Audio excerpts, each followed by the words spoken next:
은혜 받으실 말씀은 히브리서 4장 15절로 16절 말씀입니다. 히브리서 4장 15절로 16절.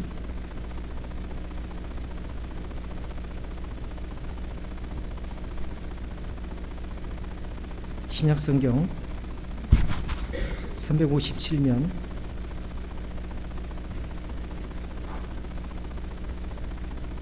히브리서 4장 15절로 16절 우리 다 같이 봉독해 올리겠습니다. 우리에게 있는 대제사장은 우리의 연약함을 동정하지 못하실 이가 아니요 모든 일에 우리와 똑같이 시험을 받으신 이로되 죄는 없으시리로다. 그러므로 우리는 긍휼하심을 받고 때를 따라 돕는 은혜를 얻기 위하여 은혜의 보좌 앞에 담대히 나아갈 것이라. 아멘. 우리 앞뒤 사람의 인사합니다. 주님의 이름으로 사랑하고 축복합니다. 오늘 우리가 봉독한 히브리서 4장 15절로 16절은 복음 중에 복음이라 할 수 있는 그야말로 복음을 가장 적절하게 나타낸 구절이라 할 수 있죠. 복음은 우리가 잘 아는 것처럼 복음이라는 게 뭐예요? 예수 그리스도로 인해서 죄사함을 받고 구원을 얻어 천국을 가게 되었다라는, 이게 바로 복음 아닙니까? 교리적인 지식으로서의 복음이 아니라 복음은 오늘 우리가 살아가는 이 현실에도 하나님의 능력을 가져오는 은혜의 통로라는 사실을 우리가 잊어서는 안 돼요. 우리가 복음을 안다, 즉 나는 예수님을 믿고 구원받아서 이제 천국 백성이 되었다, 이게 복음의 전부가 아니라는 겁니다. 복음은 여전히 오늘 우리 현실을 살아가는 우리 모든 하나님의 자녀들에게 하나님의 큰 능력이 되더라. 우리는 살아가면서 많은 두려움에 직면하게 돼요. 질병으로 인한 죽음의 두려움, 전쟁으로 인한 고통과 죽음의 두려움, 경제적 빈곤으로 인한 두려움, 그 두려움을 견디지 못하고 스스로 죽음을 택한 안타까운 사건들이 오늘 우리 사회에서도 많이 일어나고 있는 것을 우리는 경험하게 됩니다. 자, 그런데 우리가 봉독한 오늘 히브리서의 말씀은 복음이 오늘 고통 중에 두려워하지 않을 수 없는 우리 연약함을 외면하지 않으시는 하나님의 은혜라, 이렇게 증거하고 있습니다. 강조죠. 이 고통 중에서 두려워하지 않을 수 없는 우리의 연약함을 외면하지 않으시는 하나님의 은혜.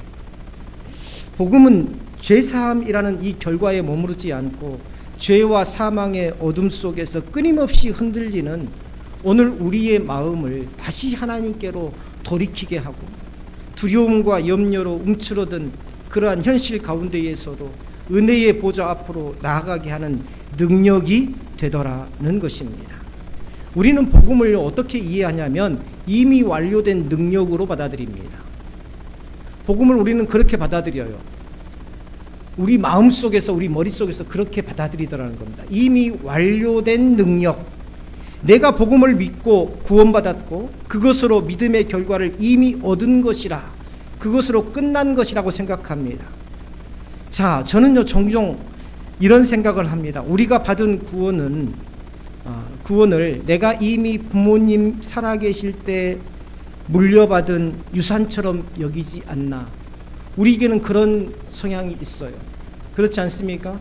부모님 돌아가셔서 받는 유산이 아니라 부모님 살아계셔서 유산을 다 물려주었어요. 그래서 받았어요. 받았을 때는 엄청 감사하고 감격합니다. 그런데요, 받고 나서는 어떻게 돼요? 잊어버려요. 점점 부모님과 상관없는, 부모님이 어떻게 되든 나중에는 상관없는 자신만의 삶을 살아가는 그러한 경우를 오늘 우리 삶에서 종종 보게 됩니다. 우리도 마찬가지예요. 하나님 앞에 우리가 복음으로 인하여서 구원을 얻었지만 살아가면서 우리는 그 은혜를 잊어버리고 하나님과 점점 상관없는 삶으로 살아가더라는 것입니다. 맞아요. 그게 바로 이미 완료된 능력으로 복음을 인지하는 데에서 오는 결과입니다. 물론 틀린 말은 아니에요. 이미 완료된, 왜냐하면 우리의 구원은 불완전한 것이 아니라 완전하기 때문입니다. 틀린 말은 아니에요. 하지만 우리가 잊지 말아야 될 것이 있어요. 여전히 오늘 또 복음은 우리의 모든 고통을 이겨내는 능력이 된다는 사실입니다. 이미 완료된 능력이 아니라 여전히 우리에게 주어진 능력이라는 거예요. 자, 그러므로 복음은요, 과거에 한 번 믿고 붙들었던 신앙의 출발점에서 머물러 있는, 내가 여전히 예전에 믿었던, 예전에 믿고 구원받았던 그 출발점에 머물러 있는 그 복음이 아니라 삶 속에서 사용할 일이 없는 과거의 것이 아니라 오늘의 삶을 끝까지 떠받치는 하나님의 지속적인 은혜의 손길이라는 사실입니다. 우리가 하나님 나를 만져주옵소서, 하나님 나를 치유해 주옵소서, 하나님 나에게 힘을 주옵소서, 그 모든 손길이 다 무엇이라고 말할 수 있습니까? 복음이라고 할 수 있습니다. 거절할 수 없는 강권적인 하나님의 은혜가 바로 복음이죠. 우리가 견뎌야 할 현실은요, 사라지지 않습니다.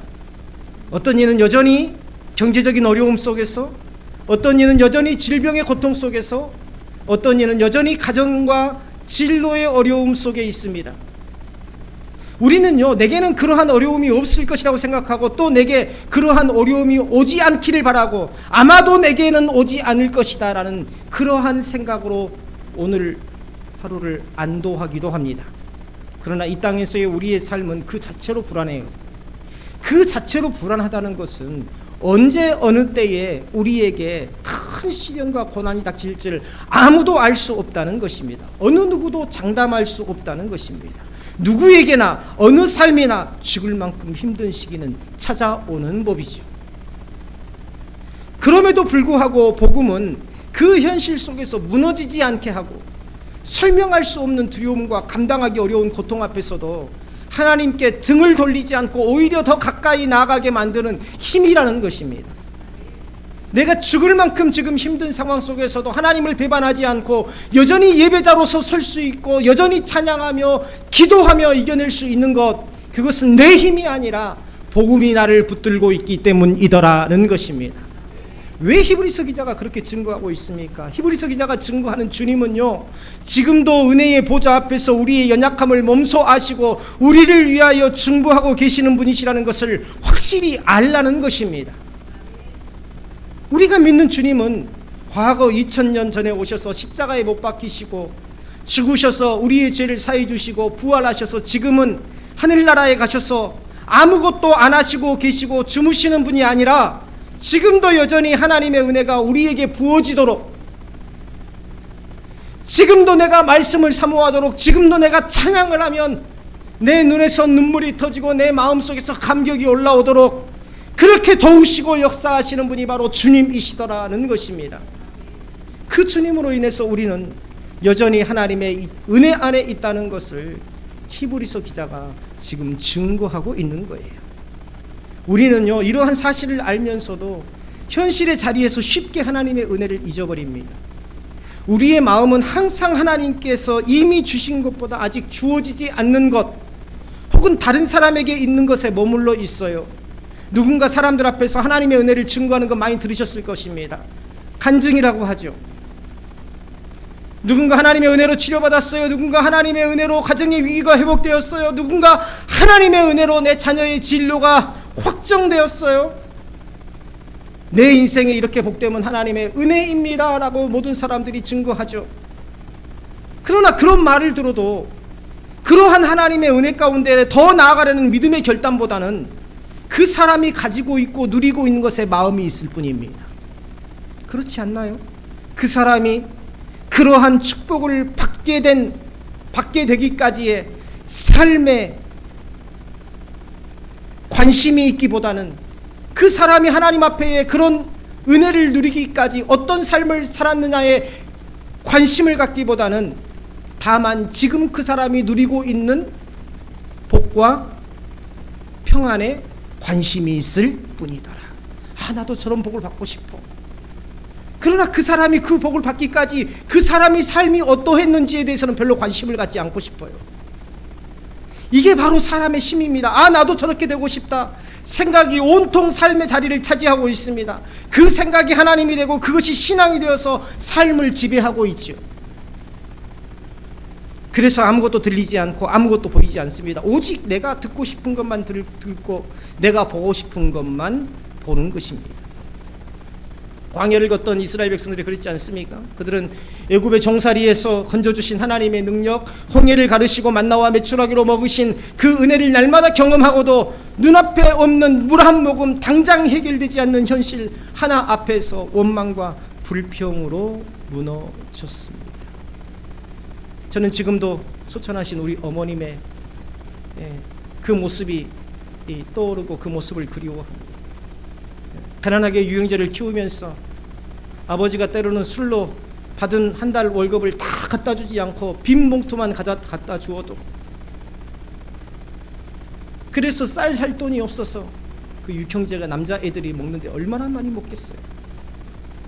80kg 한 가마를 사도 한 달이 부족합니다. 80kg를 한 가마를 사다 놓으면 한 달이 부족해요. 그때는 밥만 먹던 시절이었으니까요.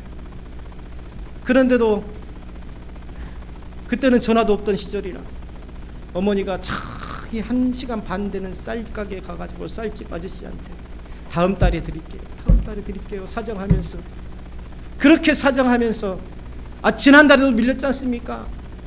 제가 어머니랑 같이 가봐서 알아요. 지난달에도 밀렸지 않습니까? 다음 달에 꼭 드릴게요. 그러면 쌀집 아저씨가 그 짐발에다가 쌀을 80kg를 싣고 우리 집에 갖다 줍니다. 갖다 주면 어머니의 얼굴이 환해져요. 이제 우리 새끼들 밥 한 굶겨도 되겠다. 불평이 하나도 없습니다. 쌀만 가져다 놓으면 먹을 게 있다는 거예요. 굶어 죽지 않게 했다는 거예요. 그런데 오늘 우리는 얼마나 많은 것들을 누리고 있습니까? 그럼에도 불구하고 우리의 마음속에는 채워지지 않는 늘 무언가가 있더라. 하나님께서 이미 주신 구원과 보호, 동행의 은혜를 잊은 채 지금 내 손에 없는 것만을 붙들고 살아가고 있지는 않는지, 결국 그들의 불평은 현실에 힘들어서라기보다는 은혜를 바라보는 시선이 흐려졌기 때문이었습니다. 오늘 우리의 삶도 마찬가지입니다. 하나님께서 이미 우리에게 허락하신 수많은 은혜 위에 있으면서도 아직 채워지지 않는 한 가지 문제 때문에 마음이 무너지고 감사가 사라질 때가 얼마나 많은지 모릅니다. 그러나 그 은혜의 보좌 앞에 나아가는 삶은 내게 없는 것을 세는 삶이 아니라 이미 주어진 은혜를 다시 바라보며 하나님을 신뢰하는 삶으로 우리를 이끌어가는 삶이더라는 겁니다. 복음은요, 우리의 상황이 달라질 때까지 기다리는 위로가 아닙니다. 상황이 여전히 무겁고 해결되지 않는 가운데에서도 하나님을 신뢰하고 순종하도록 붙들어주는 힘, 이게 바로 복음이에요. 십자가에서 완성된 구속이 오늘의 연약한 삶 속으로 끊임없이 흘러들어와서 우리를 살게 하는 하나님의 현재적 은혜더라. 마치 은혜의 샘물이 저 깊은 산속에서 맑은 물이 흘러나와서 우리의 집까지, 우리의 앞마당까지 올라와서 우리가 그 물을 마실 수 있는 것처럼 오늘 또 복음은 우리의 삶을 소송케 하는 하나님의 능력이더라는 것입니다. 1993년도에 있었던 서해 페리오 사건을 기억하실 것입니다. 한국 해양사에서 굉장히 큰 인명피해를 낸 사건 중에 하나가 서해 페리오 사건이죠. 이상하니 20년 주기로 계속 이런 큰 해양 사건이 일어나고 있다는 거 아세요? 1953년 창경호 사건, 수백 명이 죽었습니다. 바다에서. 그 뒤로 약 20년 후에 1970년 남용호 사건, 그때도 수백 명이 죽었어요. 그 뒤로 20년 후에 1993년 서해회리호 사건, 그 뒤에 20년 후에, 약 20년 후에 2014년, 우리가 잘 알고 있죠? 세월호 사건.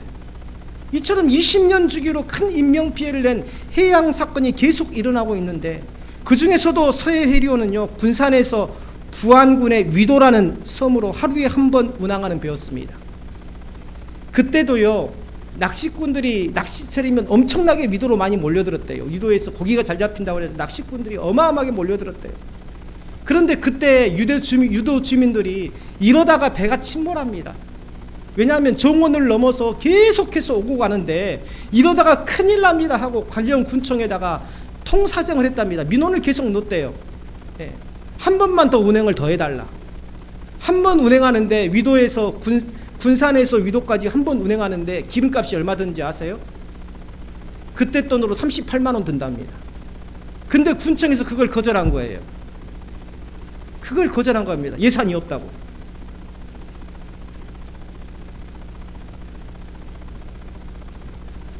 낚시하기 좋은 곳으로 소문나면서 주말이면 굉장히 많은 인파가 모였습니다. 다음 날이 월요일 출근하는 날이라 마침 파도가 높아서 작은 고깃배로 나갈 수 있는 상황이 아니에요. 그래서 모든 사람들이 이 한 번 있는 서해 회리호를 타고 나가려고 배를 탔는데 정원이 180명인 서해 회리호에 약 400명이 넘게 탑니다. 게다가 당시 10월 경이니까 김장철이 다가오잖아요. 젓갈을 육지에 내다가 팔려고 그 섬 사람들이 젓갈 600통을 갑판 위에 실었어요. 그것도 짐칸에 실어야 되는데 내리기 좋게 하려고 갑판 위에다가 묶지도 않고 젓갈 600통을 갑판 위에다가 올린 겁니다. 이제 가다가 파도에 떠다니는 밧줄에 이 스크류가 감기면서 바다 한가운데서 배가 서버립니다.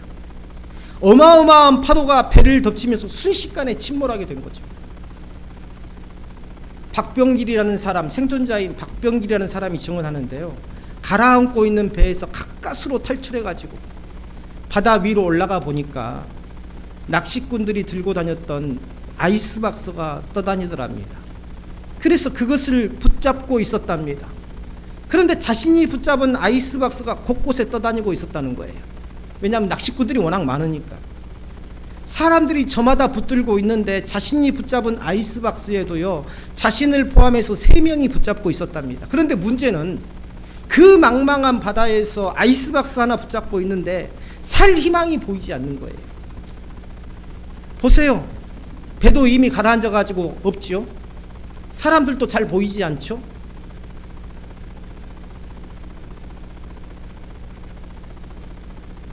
또 가장 가까운 해경 함정과의 거리가 무려 3시간.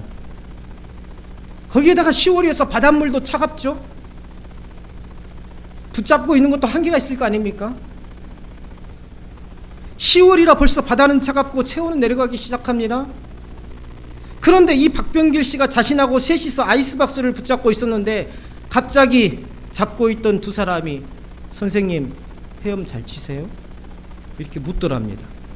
그래서 왜 물은가라고 대답하기도 전에 그 사람들이 먼저 아이스박스를 놔버리더랍니다. 아이스박스를 붙잡고 있던 자신들의 손을 놔버린 거예요. 포기한 거죠. 삶을 포기한 거예요.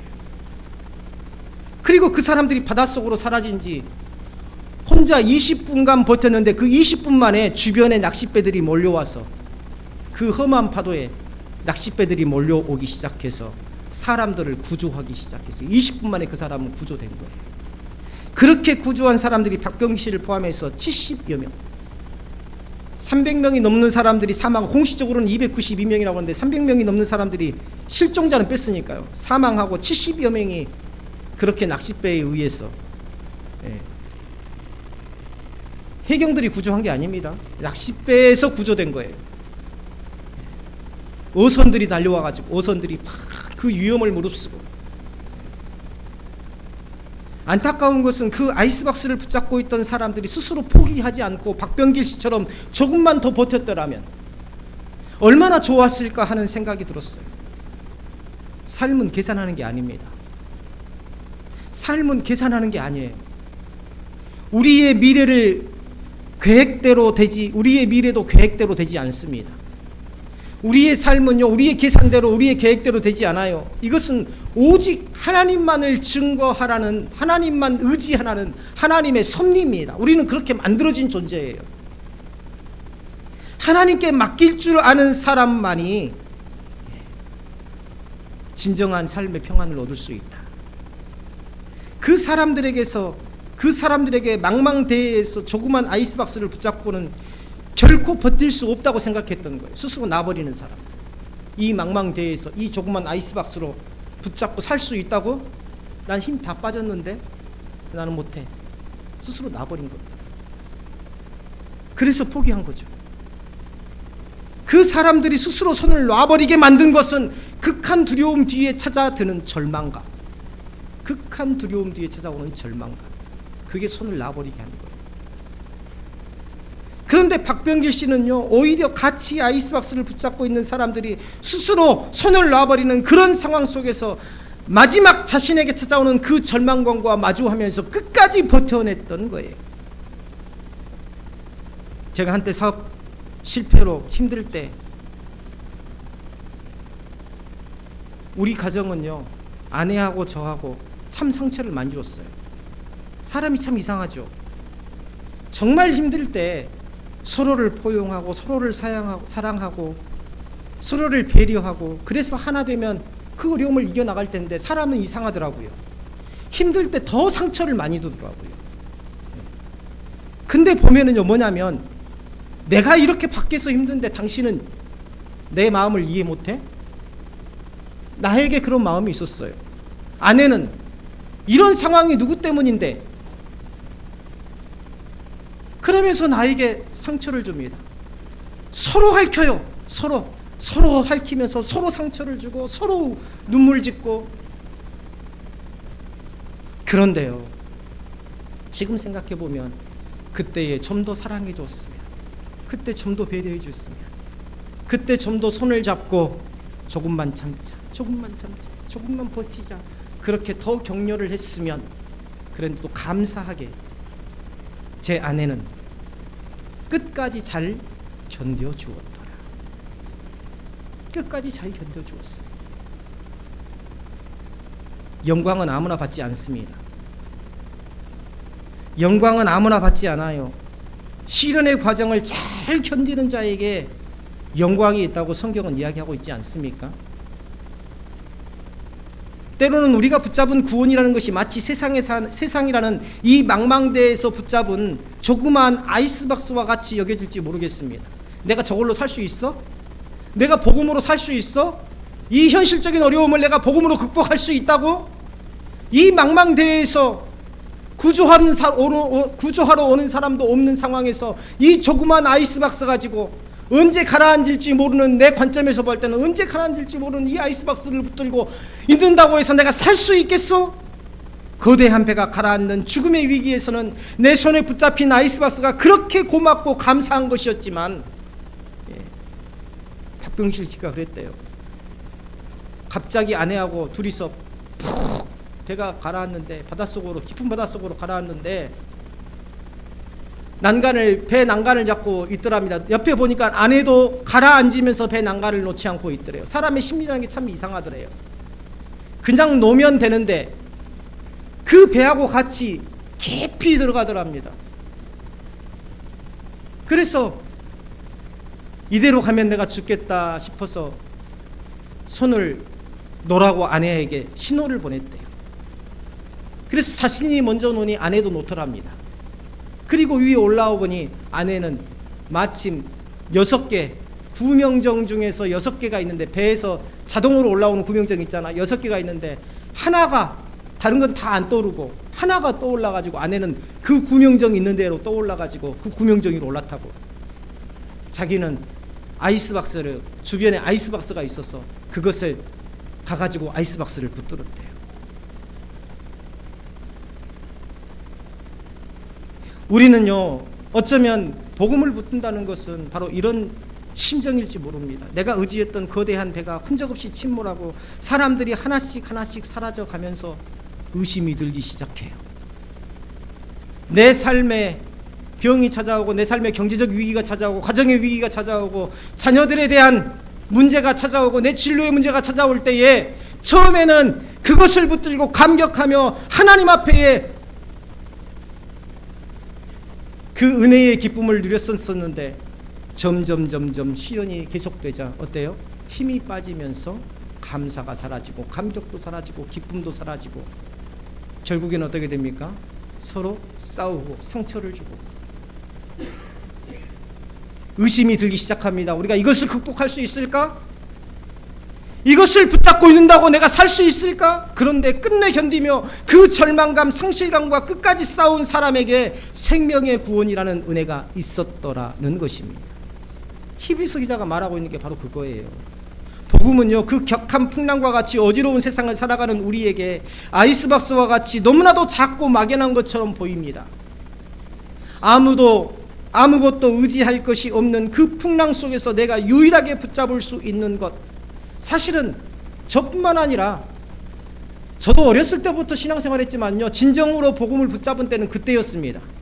내가 이 세상에 아무것도 붙잡을 것이 없다고 생각했던 그때, 내 형제도 내가 의지할 대상이 아니라는 것을 깨달은 그때서야 복음을 붙잡기 시작했어요.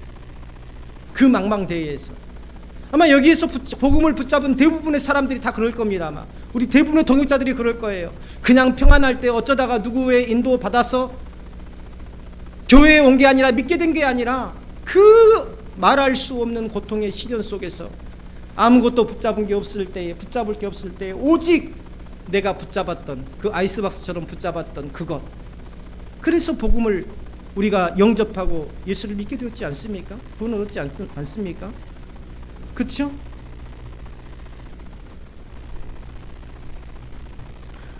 히브리서 기자가 말하고 있는 게 그거예요. 복음은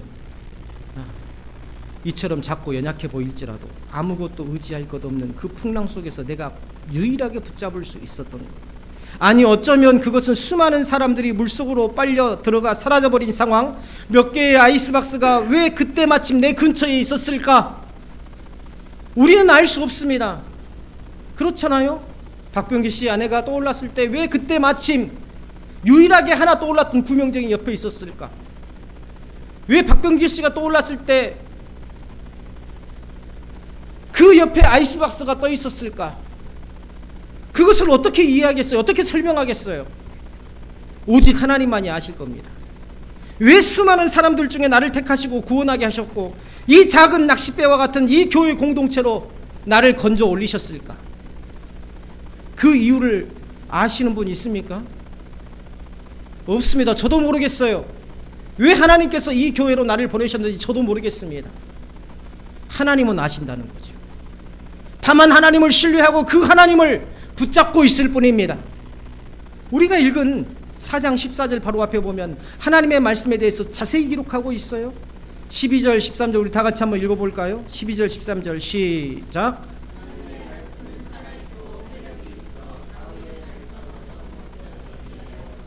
혼과 영과 및 관절과 골수를 찔러 쪼개기까지 하며 또 마음의 생각과 뜻을 판단하나니 지으신 것이 하나도 그 앞에 나타나지 않음이 없고 우리의 결산을 받으실 이에 눈앞에 만물이 벌거벗은 것 같이 드러나느니라.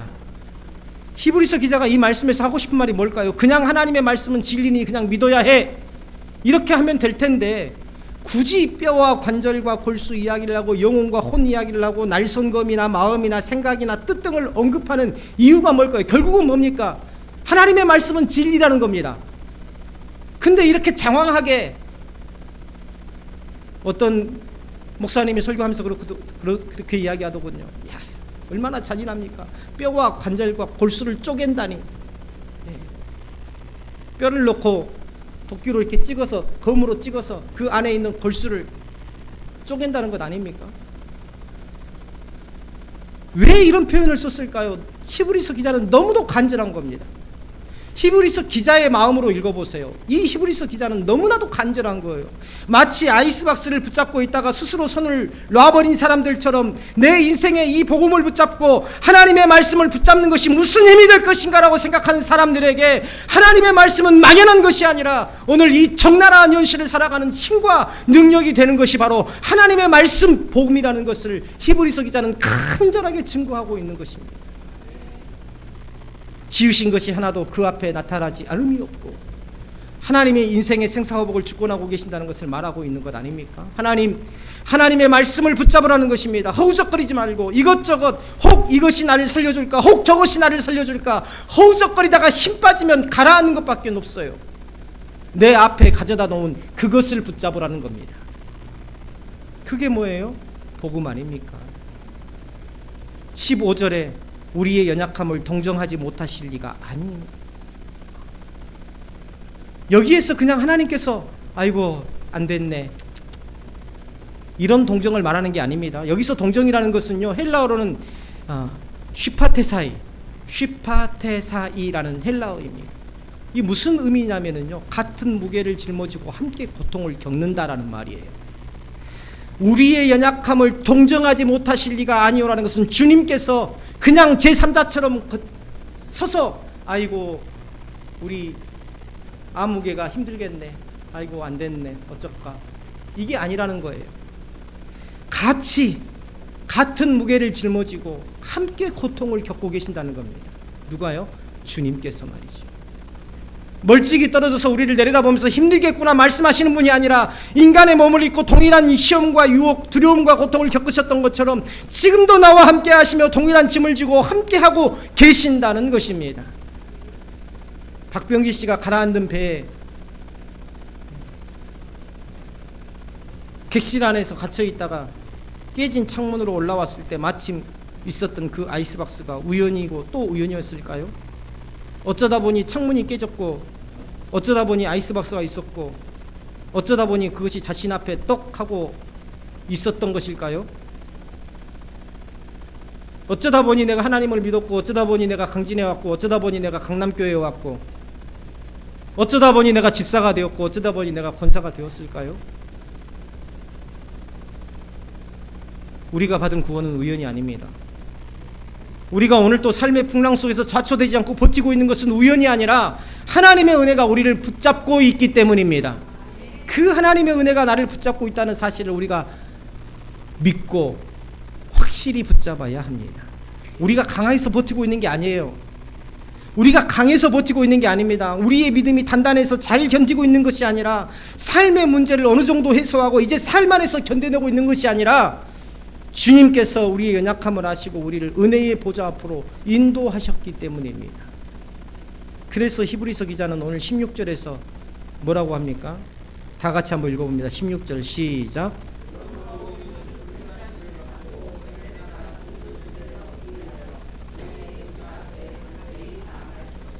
아멘.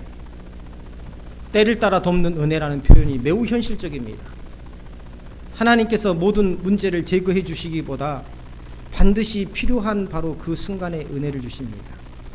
우리가 자녀들에게 살아생전에 유산을, 막대한 재산을 물려줘 보세요. 그 자녀의 삶이 잘 될까요? 그 자녀는 망치는 겁니다. 그 자녀를 망치는 거예요. 오히려 그 자녀가 저는요 이번에 삼성의 뭡니까 아들? 예, 이건희가 아니죠. 예, 이재용 씨의 아들이 해군 장교로 해군사관학교 입대해서 그 아버지 이재용 앞에서 이 수료식 때 탁 격려를 하는 걸 보고 가슴이 벅차오르더라고요. 아, 우리나라 기업이 참 희망이 있구나. 우리나라에서 제일 가는 기업인 이 삼성, 왜 이 삼성이 우리나라에서 제일 가는 기업인지 알겠더라고요. 밑에서부터 밟으라는 겁니다. 그 과정을 겪으라는 거예요. 돈 있으니 해외에 나가서 너는 편안하게 살아, 마음껏 누리며 살아, 이게 아니라 아버지는 힘들게 살았으나 너는 편안하고 힘들게 살아, 편안하고 또 즐겁게 살아, 이게 아니라 다 겪게 하는 거예요.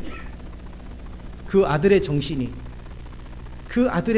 그러한 마음이 바로 이 자녀의 삶을 더욱더 복되게 하는 것이죠. 하나님께서는 그런 자녀가 되기를 원하십니다. 하나님의 은혜를 부어주셔서 우리가 평안하게 살고 아무 걱정 없이 살고 넉넉하게 내 모든 기쁨과 내 모든 쾌락을 다 채우면서 사는 그런 인생이 아니라 함께 고난을 받으며 함께 짐을 지고 함께 가시면서도 우리 삶의 고통과 우리 삶의 그 고난을 피하지 않게 하시고 다 지나가게 하신 겁니다. 강한 자녀를 위해서 오늘 또 우리는 다른 무엇이 아니라 은혜의 보좌 앞으로 나아가야 합니다. 그곳에서만 긍휼이 있고 그곳에서만 다시 살아갈 힘을 얻게 될 것이기 때문입니다. 오늘 히브리서 기자가 간절히 말한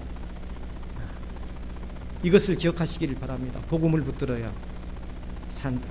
예수님을 붙들어야 산다. 하나님의 말씀을 붙들어야 산다. 라는 이 말씀을 굳게 붙들고 우리 교회 공동체 안에서, 가정 안에서 하나님의 선하신 뜻을 이루어나가기에 부족함이 없는 복된 삶이 되시기를 주님의 이름으로 축원합니다.